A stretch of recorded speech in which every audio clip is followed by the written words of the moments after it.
Bata Manga. My name is Nanako and I'm 28 years old. My parents are farmers and they gave me their blessing on one condition. I take over the farm. That's why I currently live near my parents' farm with my husband Takashi and my daughter Mai. My husband and my parents get along really well and he works very hard at the farm. But there's one time that I really don't like things. It's when I go back to his family during New Year's. This year, I was pretty upset before heading to his parents' place. I'm home, Mom. You're late.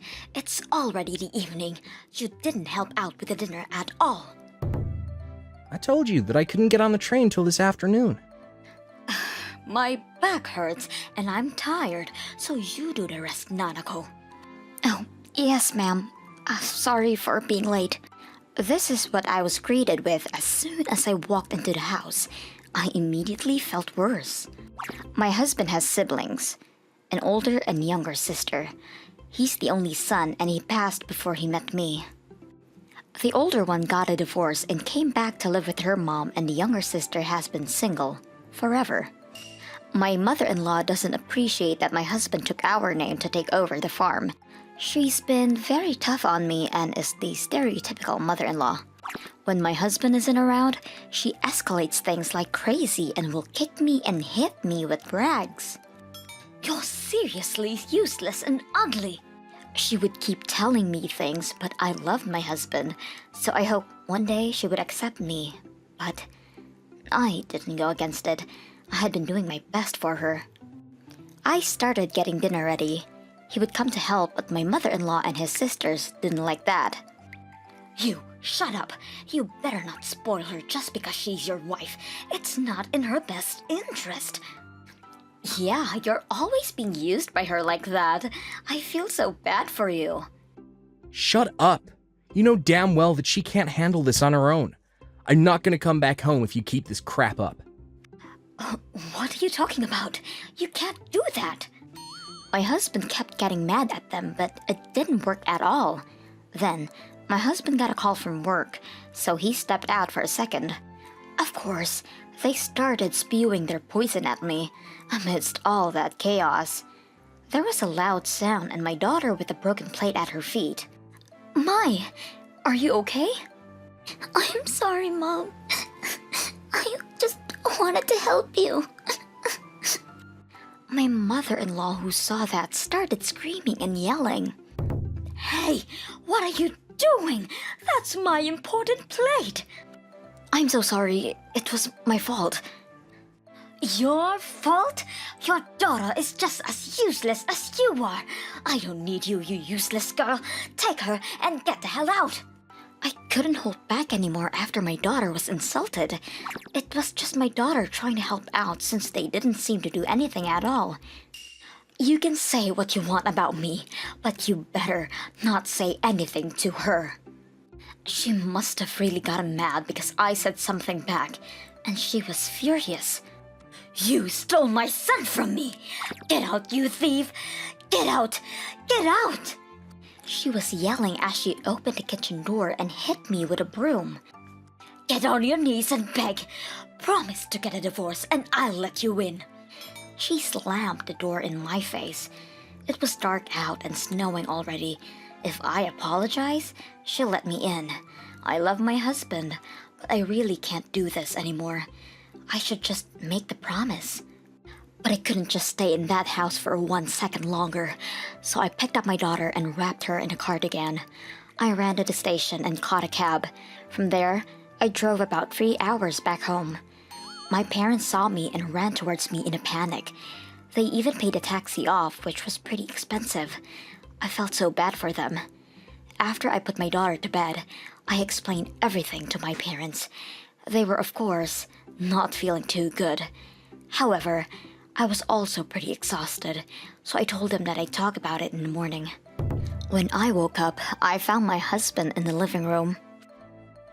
I'm so sorry. I didn't know where you went. According to my husband, they had assumed I would come back begging immediately. My husband didn't know what was going on, so he ran outside to look for me, but of course, we were gone. They were all looking for us, but we weren't around, and I didn't even have my phone on me, so they couldn't call me. It was a big thing for 3 hours that I took getting to my parents' house. My husband kept calling my parents the whole time. My parents weren't that surprised because of that. And then my husband called again, and they told him that I was here. He was on the first train back.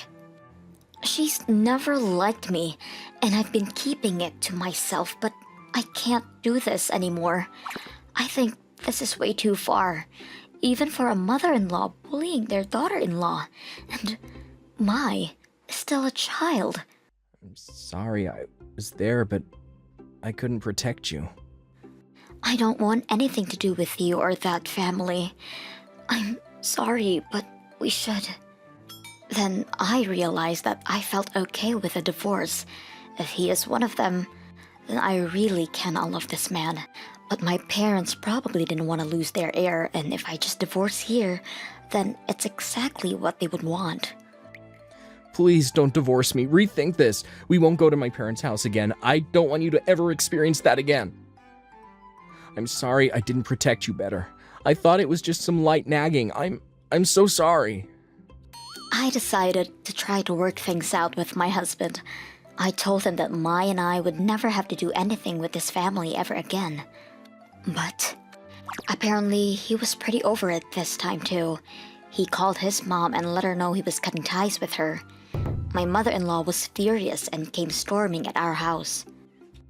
Please give me my son back. He's my only son, and it felt like he was being taken from me. I'm so sorry for saying those mean things. You threw her out in the middle of the cold. What the hell were you gonna do if something terrible happened? That's exaggerating, don't you think? What you did is attempted murder. I'm not gonna forgive you, and I'm gonna report this to the powers that be. I've got nothing to talk to you anymore, so get out. Mom, please don't destroy my happiness. I'm not going back to that house anymore. I'm never going to see you again. Go home. She was bawling after he told her that. We spoke to a lawyer and we were preparing to sue them, but because my sister-in-law was getting remarried, they came with money for a settlement. I was going to tell them to go away, but honestly, I was busy with the farm work too, so I decided to accept the settlement.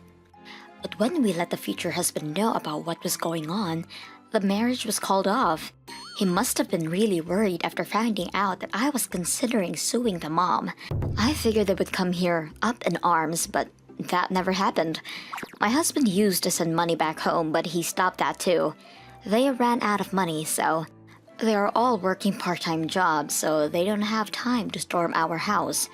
I think we'll be able to live a nice, peaceful life for a while. Thank you for watching all the way to the end. What did you think of today's episode? Leave a comment and let me know your thoughts on today's story. And if you enjoyed it, don't forget to like and subscribe!